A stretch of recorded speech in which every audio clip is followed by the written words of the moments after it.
నమస్తే, welcome to our channel. నేను సౌజన్య. Amaravati visuals ఏవైతే ఉన్నాయో అవి వాటిని అన్నింటినీ ఇప్పుడు జగన్మోహన్ రెడ్డికి సంబంధించిన మీడియా ఏదైతే ఉందో అందులో టెలికాస్ట్ అవుతున్నాయి. సో అంటే బాబు విజన్ ఏవైతే ఉందో, అంటే చంద్రబాబు గారి విజన్ ఏదైతే ఉందో అమరావతికి సంబంధించి, సో దాన్ని ఇప్పుడు ఆ మీడియా ప్రమోట్ చేస్తుందా అనేటువంటి భావన కలిగిస్తుంది.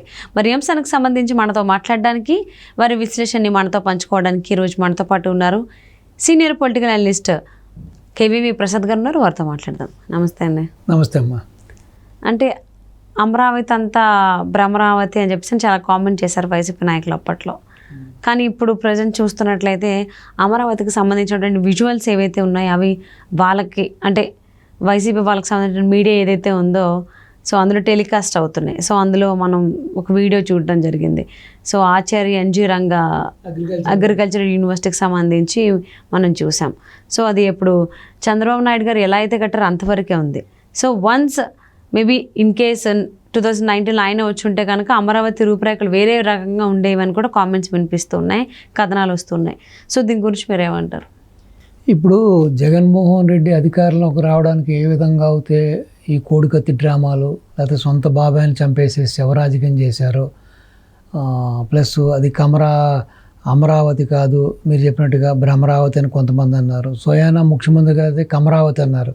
ఓన్లీ తన వర్గం కోసం, తన కమ్మవాళ్ళ కోసం, తన సామాజిక వర్గం కోసం ఇక్కడ రాజధాని పెడుతున్నాడని చెప్పి అన్నారు. యాక్చువల్గా అక్కడ చూస్తే మీకు 33,000 ఎకరాల పైచిలకు రైతులు స్వచ్ఛందంగా భూములు అమరావతి కోసం త్యాగం చేశారు. సో అక్కడ చూస్తే maximum majority of the land bank చూసుకుంటే ఎక్కువగా కమ్మవారు తక్కువే, మిగతా వర్గాలు ఎక్కువ. బీసీలు, ఎస్టీలు, ఎస్సీలు, రెడ్లు, కాపులు, యాదవులు, ఇలా చెప్పుకుంటే గౌళ్ళు, చెప్పుకుంటే పోతే అష్టాది వర్ణాలు ఉన్నారు అక్కడ.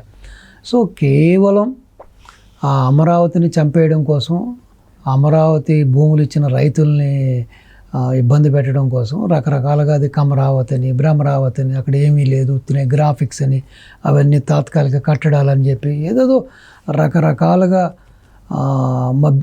మభ్యపెట్టి, మసిపూసి, మారడికాయ చేసి, ఏ విధంగా అయితే పీకే తన రాజకీయ వ్యూహంతో జగన్మోహన్ రెడ్డిని సీఎం అవడానికి ఎన్ని రకరకాల జిత్తులు, కుట్రలు, టక్కుటమార విద్యలు, గజకర్ణ గోకర్ణ విద్యలు చేశాడు. అదేవిధంగా ఈ జగన్మోహన్ రెడ్డికి సంబంధించిన మీడియా అయిన ఈ యొక్క టీవీ కానీ, ఈ సాక్షి ఛానల్ కానీ, సాక్షి పేపర్ కూడా ఇదే విధంగా ఇటువంటి తప్పుడు రాతలు రాసి ప్రజలను మభ్యపెట్టి, మాయ చేసి, మోసగించి చివరికి జగన్మోహన్ రెడ్డిని గద్దెక్కించడం జరిగింది. మీరు చూశారు, ఈ 5 ఏళ్లలో జరిగింది ఏమీ లేదు, శూన్యం. వచ్చాడు, వచ్చిన మర్నాడే అంత ఖర్చు పెట్టి కట్టిన ఆ ప్రజావేదికని కూల్చేయడం జరిగింది. సో ఈ మనిషికి కూల్చేయడం తప్పించి ఎక్కడ కూడా ఒక ఇటుకు పెట్టడం కానీ, లేకపోతే ఒక తట్టిన మట్టిడేసి ఏదైనా కట్టడం కానీ, ఈవెన్ ఎక్కడ కూడా ఒక ప్యాచ్ వర్క్ చేసిన దాఖలాలు లేవు. సో పోలవరం ప్రాజెక్టు అటకెక్కింది. రివర్స్ టెండరింగ్ పేరుతో తనకు కావాల్సిన కాంట్రాక్టర్కి అప్పచెప్పడం కోసం దాన్ని అటకెక్కించడం జరిగింది. అదేవిధంగా రాగానే మెగా డిఎస్పీ అని చెప్పాడు, అది చేయలేదు. నిరుద్యోగులందరినీ వాళ్ళందరినీ కూడా నిరుత్సాహపరిచాడు. సో ఉన్న కంపెనీలని రాష్ట్రం నుంచి తరిమేసేసి తెలంగాణకు తరిమేశాడు. సో తెలంగాణలో కేసీఆర్కి తనకున్న అవినాభావ సంబంధంతో కేసీఆర్కి లబ్ధి చేకూర్చే విధంగా అక్కడున్న వాళ్ళందరినీ ఇటుతారు. ఈవెన్ అమర్ రాజా బ్యాటరీని కూడా వాళ్ళ కంపెనీ కూడా ఇటు పంపించడం జరిగింది. ఈ విధంగా చాలా లూలు మాల్స్ కానీ, ఈ విధంగా చాలా జాకీ కానీ, అండర్వేర్ కానీ, చాలా కంపెనీలు కూడా, టెక్నాలజీ కంపెనీలు కానీ, సాఫ్ట్వేర్ ఐటీ కంపెనీలు కూడా తరలి వెళ్ళిపోవడం జరిగింది. ఈవెన్ కియా మోటార్కి సంబంధించిన అనుబంధ సంస్థలు అన్నీ కూడా, యాక్చువల్గా ఒక కారు సంస్థ తీసుకుంటే మీరు ఆ కారు సంస్థకు సంబంధించిన మెయిన్ అసెంబ్లీ యూనిట్ కన్నా దాని యొక్క యాంక్సిలరీ యూనిట్స్ అంటారు. సో రకరకాలుగా కారులో సంబంధించిన రకరకాల స్పేర్సు, రకరకాల పార్ట్స్, రకరకాల ఇంజిన్ అని, అదని ఇదని చేసి రకరకాల కంపెనీలు ఉంటాయి. యాక్చువల్ దానివల్ల ఎక్కువ రెవెన్యూ వస్తుంది గవర్నమెంట్కి, ఎక్కువ ఎంప్లాయ్మెంట్ కూడా వస్తుంది. సో ఆ కంపెనీలన్నీ కూడా కర్ణాటక వెళ్ళిపోవడం జరిగింది.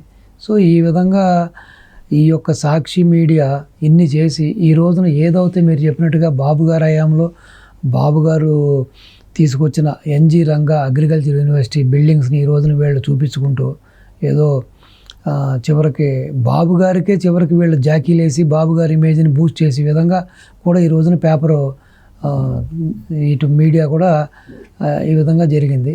సో ఇటు జగన్ చేశాడు, ఇది జగన్ వల్ల ఇది జరిగింది, ఈ జగన్ హయాంలో ఇది జరిగింది, వైసీపీ ఇది చేసిందని చెప్పుకోవడానికి ఏం లేదు. సో నిజంగానే బాబు గారు కొనసాగి ఉంటే ఈ రోజు వరకు నిజంగానే అమరావతి ఈపాటికే ఓ మహానగరంగా రూపురేఖలు దిద్దుకునేది, పోలవరం ప్రాజెక్ట్ అయ్యేది. సో రాష్ట్రానికి ఎన్నో పెట్టుబడులు వచ్చాయి, ఎన్నో ఎంఎన్సీ కంపెనీలు వచ్చాయి, ఎన్నో ఐటీ సాఫ్ట్వేర్ కంపెనీలు, ఎన్నో ప్రోడక్ట్ డెవలప్మెంట్ కంపెనీలు, ఎన్నో మ్యానుఫ్యాక్చరింగ్ కంపెనీలు వచ్చాయి, ఎన్నో ఆటోమొబైల్ కంపెనీలు వచ్చాయి, ఎన్నో పవర్ ప్రాజెక్ట్ సంబంధించిన కంపెనీలు వచ్చాయి. ఇటు సోలార్ కానీ, హైడ్రో కానీ, థర్మల్ కానీ, విండ్ ప్రాజెక్ట్స్ ఇలా చెప్పుకుంటే బోల్డ్ వచ్చేవి. అలాగే రిలయన్స్ తలపెట్టిన ప్రాజెక్ట్ వచ్చేది. ఈ విధంగా చెప్పుకుంటే చాలా అభివృద్ధి జరిగేది. సో మంచి ఎంప్లాయ్మెంట్ వచ్చేది, రాష్ట్రం అభివృద్ధి చెందేది, ఆర్థికంగా ముందడుగేసేది. సో ఈ విధంగా సర్వనాశనం అయిపోయింది. సో ఈ రాష్ట్రం నాశనం అవ్వడానికి, రాష్ట్రం ఈ విధంగా దిగజారిపోవడానికి కూడా ఆ రోజున ఈ యొక్క ప్రింట్ మీడియాలో ఉన్న సాక్షి అండ్ ఎలక్ట్రానిక్ మీడియాలో ఉన్న సాక్షి కూడా తన వంతు కృషి తను చేసింది. అబద్ధాల రాతలతోటి, రోత రాతలతోటి, అసత్యాలతోటి ప్రజల్ని మభ్యపెట్టి మోసగించి సో వైఎస్ జగన్ అధికారంలోకి రావడానికి తన వంతు కృషి చేసింది. సో ఇప్పుడు వాళ్ళు ఏదైతే మీరు చెప్పినట్టుగా ఎన్ని చూపిస్తున్నారో, ఆ రోజున గ్రాఫిక్స్ అన్నారో అవన్నీ రియల్ అవి ఇప్పుడు వాళ్ళు చూపిస్తున్నారు. అంటే పరోక్షంగానో ప్రత్యక్షంగానో ఇటు బాబు గారి ఇమేజ్ని సాక్షి కూడా జాకి వేసి పైకి లేపుతూ ఉంది. సో అందుకనే ఎప్పుడైనా సరే చేసిన పనులు ఎక్కడికి పోవమ్మా, చేసిన మంచి ఎక్కడికి పోదు, చేసిన అభివృద్ధి కళ్ళ ముందు ఉంటుంది. సో కాబట్టి ఈ సాక్షి కూడా అన్ని అసత్యాలు, సత్యదూరాలు మీరు చూశారు కదా ఇంతకాలం బట్టి. ఈ రోజు వరకు కూడా ఈవెన్ నిన్నగాక మొన్న మీకు అక్కడ తెనాల్లో జరిగిన సంఘటన కూడా ఒక ఓటర్ని ఒక ప్రజాప్రతినిధి దుర్భాషలాడి కొడితే అతను తిరిగి కొట్టడం జరిగింది. కాదు అతనే కావాలని చెప్పి ఎమ్మెల్యే కుటుంబ సభ్యులను తిట్టాడు, ఎమ్మెల్యేని తిట్టాడు, ఎమ్మెల్యేని కావాలని కొట్టాడు, ఇది కావాలని చెప్పి ఒక సామాజిక వర్గం మీద ఒక సామాజిక వర్గం యొక్క దాడి అని చెప్పి. అంటే ఎప్పటికీ కూడా సాక్షి బికాజ్ అవినీతి డబ్బుతోటి, అవినీతి సొమ్ముతో పెట్టిన పేపరు, అవినీతి సొమ్ముతో పెట్టిన టీవీ అదేం కష్టార్జితంలో పెట్టలేదు కాబట్టి అవినీతి పునాదుల మీద వచ్చింది కాబట్టి సాక్షిలో కూడా ఎక్కడా కూడా మీకు ఎండమావుల్లో నీరు ఉన్నది ఎంత నిజమో ఈ సాక్షిలో కూడా నీతి నిజాయితీగా వాళ్ళ న్యూస్ ఉంటుందనో, వాళ్ళ ఎడిటోరియల్ ఉంటుంది అన్నది కూడా అంతే సత్యం. సో వాళ్ళు ప్రతీది కూడా మసిపూసి మారేడుగా చేయి మభ్యపెట్టడం తప్పించి ఆ యొక్క రెండు విభాగాల్లో కూడా ఎక్కడా కూడా ఏ రోజుని కూడా నిజాలను ఎప్పుడు కూడా ప్రజల ముందు ఉంచలేదు. ఇప్పటికీ ఎప్పటికీ కూడా ఈ రోజున ఎలక్షన్ అయిన తర్వాత కూడా ఇన్ని దాడులు జరుగుతున్నాయి, ఇన్ని వైసీపీ వాళ్ళు ఇన్ని అక్రమాలకు పాల్పడుతున్నారు, ఇన్ని దౌర్జన్యాలు చేస్తున్నారు, అయినా సరే కావాలని ఏదో తెలుగుదేశం వాళ్ళే చేస్తున్నారు అని చెప్పి ఈ విధంగా అసత్యాలు ప్రచారం చేయడం. సో ఆల్మోస్ట్ అది ఆ రెండు పేపరు టీవీ రెండు కూడా ఒక కరపత్రికల్లాగా అతనికి ఒక బాకాలాగా సో తయారైపోయినాయి కాబట్టి అసలు ఇంకా ఆ రెండింటిని కూడా విశ్వసించడం అనవసరం. ఆ దాంట్లో ఏ న్యూస్ వచ్చినా కూడా దాంట్లో సత్యం అనేది మీకు సత్యదూరం. అంటే అయినా అమరావతి అనేది చంద్రబాబు గారి విషయం. సో దానికి సంబంధించి ఇప్పుడు వైఎస్ఆర్సీపీ మీడియా సాక్షి టీవీలో జాకిలు రావడం అనేది కొంచెం ఆలోచింపజేస్తుంది. బాబు తెలియజేస్తున్నారా ఏం చేస్తున్నారా అన్నట్టు. సో చూద్దామండి ఇది ఇంకా ఇంకెన్ని చూపిస్తారో అనేది. మీరు చూశారు కదా బాబు గారు ప్రారంభించిన కంపెనీలు మళ్ళీ వీళ్ళు తిరిగి ఒక రెబ్బను కట్ చేసి ఏదో జగన్మోహన్ రెడ్డి గారు తెచ్చినట్టు ఆ కంపెనీని వీళ్ళు ప్రారంభిస్తున్నట్టు అలాగా 2-3 సార్లు కూడా మీరు చేసి ఓపెనింగ్ చేసినట్టు ఉన్నాయి మన సందర్భాలు చూసాం. సో కాబట్టి అసలు చంద్రబాబు గారు విజన్ అనగానే ముందడుగు వేయరు Jaganmohan Reddy.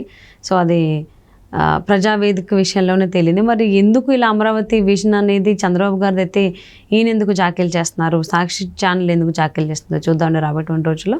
Thank you so much Prasad గారు. రైట్ అమ్మా, నమస్తే.